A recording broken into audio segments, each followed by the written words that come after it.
Hello everyone, welcome to Cinegaani. আমি সৌভিক, আর আজকের এই ভিডিওতে আমরা কথা বলবো 1985-এর জাপানিজ ফিল্ম আকিরা কুরোসাওয়া পরিচালিত রান, যে সিনেমাটা হচ্ছে উইলিয়াম শেক্সপিয়ারের লেখা নাটক, একটা ট্র্যাজেডি নাটক যেটার নাম হচ্ছে কিং লিয়ার। সেটার একটা অ্যাডাপশন ছিল, জাপানিজ অ্যাডাপশন ছিল।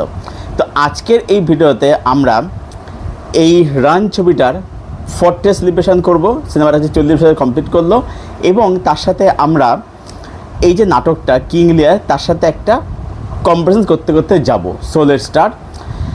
তো কিং লিয়ার যেটা শেক্সপিয়ার লেখার নাটক, আমি ফার্স্টে এর গল্প এসে একটু আসে, মানে এর প্রিমাইসটা একটু বলি। সেটা হচ্ছে দুটো ইয়েরই প্রিমাইস সেমই আর কি। তো এক রাজা থাকে, সেই রাজা বৃদ্ধ হয়েছেন, ঠিক আছে, আমি অরিজিনাল জাস্ট গল্পটাই বলছি। বৃদ্ধ হয়েছেন, এবারে সেই রাজার 3 মেয়ে থাকে। তো সেই 3 মেয়ের মধ্যে তিনি মানে রাজ্যের ভাগ দিতে, এবং তিনি বৃদ্ধ বয়সটা নিজের মতো করে রিল্যাক্সে কাটাতে চান। তো প্রথম যে দুজন মেয়ে রাজার, সেই দুজন মেয়ে, তারা রাজাকে হচ্ছে মানে মিথ্যে মিথ্যে ফেক ভালোবাসা, ফেক আর কি। তো রাজা যখন সভা ডাকছে আর কি, যে কোন মেয়েকে তিনি রাজ্যভার দেবেন, তো তখন কি হচ্ছে, তখন প্রথম 2 মেয়ে তারা ভালোবাসা মিথ্যা অভিনয় করে তাদের বাবার মন জয় করছে, বা তাদের বাবা তাতে কিন্তু মানে সেই প্রলোভনে পা দিচ্ছে। কিন্তু ছোট মেয়ে যে, সে কিন্তু বাবাকে সত্যি কথাটা বলে, এবং সত্যি কথা শুনতে তো কেউই চায় না, সেটা তার বাবা শুনে পছন্দ না। তো তিনি তার ছোট কন্যাকে তিনি ত্যায্য কন্যা করেন, এবং 2 মেয়েকে তিনি রাজ্যভার দেন। এবার যেটা হয় সেটা হচ্ছে যে তিনি তো বৃদ্ধ হয়েছেন, রাজ্যভার ছেড়ে দিচ্ছেন, কিন্তু তাতে রাজার মেজাজ তো যায়নি। তো তখন তিনি কি করছেন, তিনি নিজের সাথে 1000 নাইট রাখছেন, এবং তিনি ঠিক করছেন যে তিনি পালা করে করে 2 মেয়ের কাছে গিয়ে, মানে মেয়েদের কাছে গিয়ে থাকবেন। প্রথমে বড় মেয়ের কাছে তিনি যাচ্ছেন, বড় মেয়ে তার সাথে ভালো ব্যবহার করছেন না। বড় মেয়ে বলছে যে আমরা এখানে আসতে গেলে বা থাকতে গেলে তোমার 50 বছর নাইট তোমার রাখা যাবে না। আবার যখন মেজে মেয়ের কাছে যাচ্ছেন, মেজে মেয়েকে বড় মেয়ে আগে জানিয়ে দিচ্ছে যেরকম আসছে বাবা। মেজে মেয়ে বলছে আমরা এখানে আসতে থাকতে গেলে 25 বছর নাইট তোমার রাখা যাবে না। এবং এর পরবর্তীতে, এবং তখন তার একটা রিগ্রেট ফিল হয় ছোটো মেয়ের প্রতি, যে অন্যায় করে রিগ্রেট ফিল হয়। এবং এই যে রিগ্রেট, এই যে মানে যে একটা গিল্ট যে ফিল হওয়া, সেটা থেকে কোথায় কোন দিকে নিয়ে যাচ্ছে, ঠিক আছে। এবং কিং লিয়ার যারা পড়েছে, বা সবাই কিং লিয়ার পড়েছে, কিং লিয়ারের এন্ডিং খুবই ট্র্যাজিক। এবার আমি সিনেমার বিষয়ে আসি। সিনেমাতে গল্পটা কিন্তু সেম রাখা হয়েছে, ঠিক আছে, কিন্তু এখানে যেহেতু Akira Kurosawa Japanese film maker, তিনি কী করছেন, তিনি গল্পটাকে জাপানে বেস্ট করছেন। এই জিনিসটা করা কিন্তু not a matter of joke, কারণ অরিজিনাল যে টেক্সটটা, সেটা গল্পটা বেস্ট হচ্ছে ব্রিটেনের কালচারে। এবার ব্রিটেনের কালচার আর জাপানিজ কালচার কিন্তু এক নয়। তো সেই কারণেই কালচারাল কন্টেস্টের জন্য আকিরা কুরোসাওয়া কিছু চেঞ্জেস করেছিল, বাট স্টোরি লাইনটা যেভাবে এগোয় সেভাবে কিন্তু সিনেমাটা কিন্তু এগোচ্ছে। এবারে প্রশ্ন হচ্ছে যে সিনেমাটা বেশি ডার্ক নাকি প্লেটা বেশি ডার্ক, বা মানে যে ট্র্যাজিক পার্টটা যেটা আর কি। তো আমি বলবো যে দুটোই ডার্ক, দুটো রকমের ডার্ক।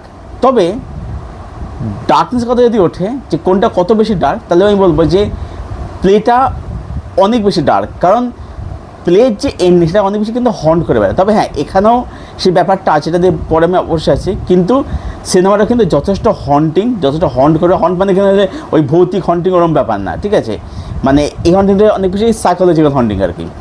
তো সিনেমাটা অনেক বেশি হন্ট করে বেড়ায়, সিনেমাটা অনেক বেশি ডার্ক, এবং বিশেষত এন্ডিংটা কিন্তু ট্র্যাজিক, ঠিক আছে। যদিও চেঞ্জেস মানে করা হয়েছে আর কি, মানে আলাদা এই চেঞ্জিংটা একটু অন্যরকম করা হয়েছে আর কি।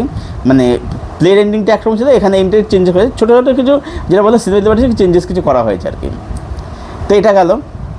আচ্ছা, এইবারে আমি কালকেই অথর রিভিউ করেছি, সেখানে আমি বলেছিলাম যে এই যে ক্রিকেটের সিনেমাকে সমার্থক করে দেখানো, ঠিক কাইন্ড অফ সেই রকমই একটা অ্যাপ্রোচ এই সিনেমার মধ্যে দেখতে পাই, রান সিনেমাতে দেখতে পাই।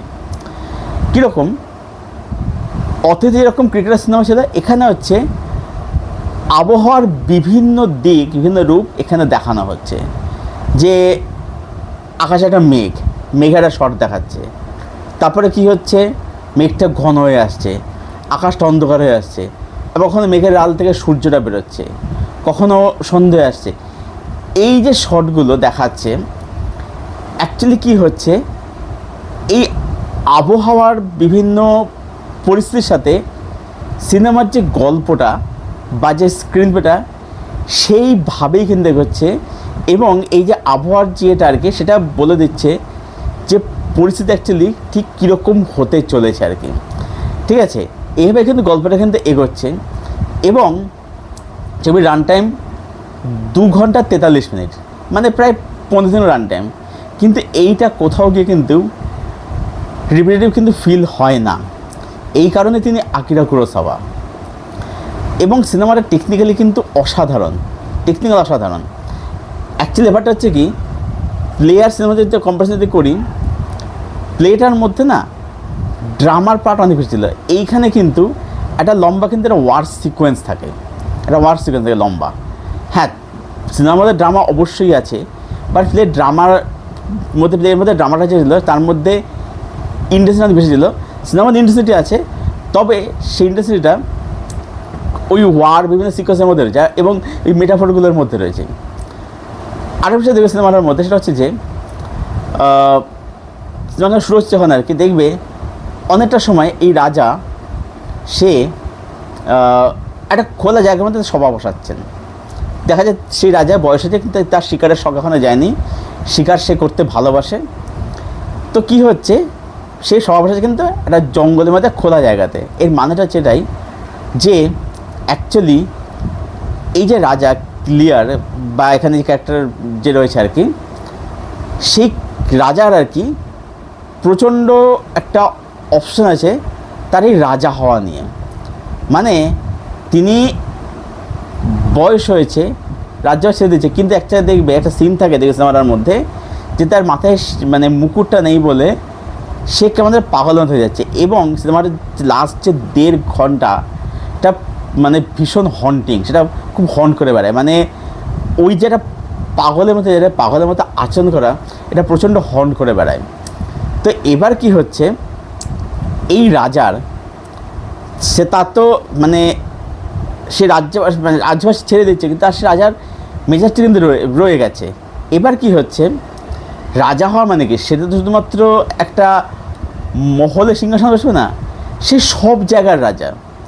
তাই সে সভা যেখানে জায়গায় বসাতে পারে। এই কারণেই এটা খুব মেটাফরিক্যালি দেখানো হয়েছে, খুব ইন্টেলেকচুয়াল দেখানো হয়েছে যে তিনি তার সভা পৃথিবীর যেখানে প্রান্তে তিনি সভা তিনি বসাতে পারেন, কারণ তিনি সব জায়গায় রাজা। যে রাজা সে তো সিংহাসনের রাজা নেয় বা সে শুধুমাত্র তার মহলের রাজা নেয়, যে রাজা, যে সত্যের রাজা, সে সব জায়গায় কিন্তু রাজা। এবং অ্যাকচুয়ালি দেখবে এখানে যে প্রোটাগনিস্ট, যাকে ঘিরে গল্প, সে কিন্তু কিন্তু গ্রে ক্যারেক্টার। অ্যাকচুয়ালি এখানে কিন্তু প্রতিটা চরিত্র কিন্তু গ্রে শেডের ক্যারেক্টার। মানে এখানে কোনো চরিত্রকে কিন্তু ভালোও বলা যায় না, কিন্তু খারাপও বলা যায় না।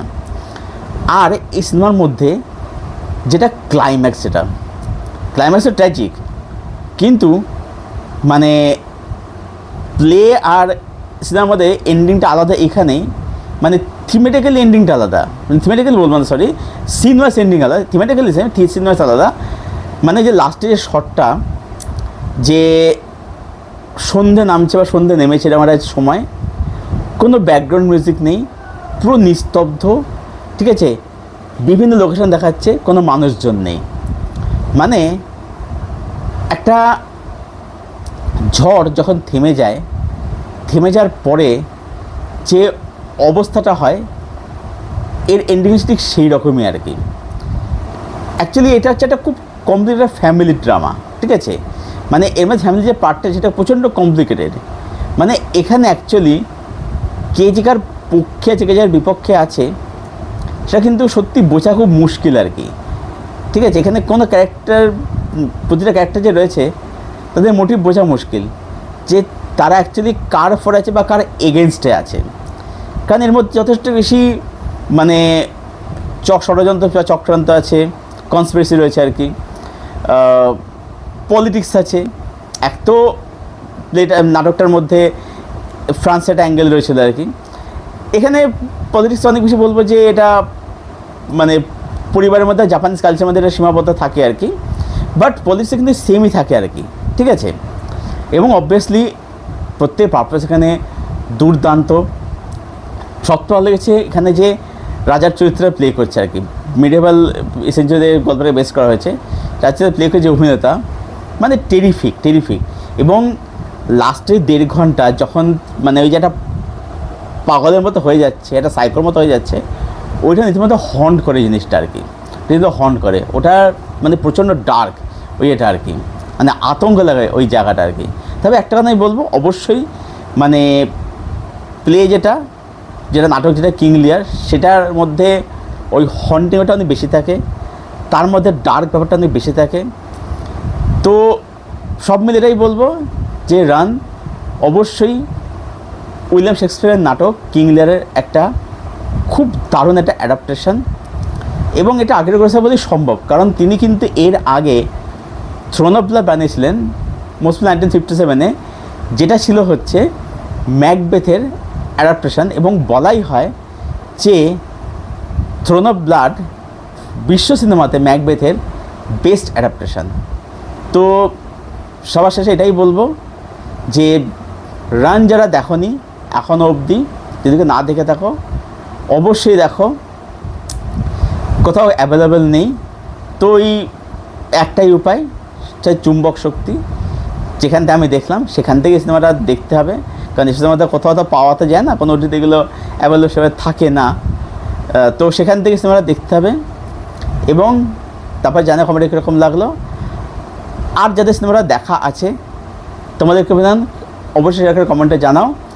এবং তোমরা যদি কোনো কম্পারিজন করতে চাও এই নাটকটার সাথে, বা যদি কোনো পয়েন্ট যদি অ্যাড করতে সেটা অবশ্যই কমেন্টে অ্যাড করতে পারো। তো চলো ভিডিও এখানে শেষ করছি, দেখা হচ্ছে নেক্সট ভিডিওতে। Till then bye and subscribe সিনেগানি।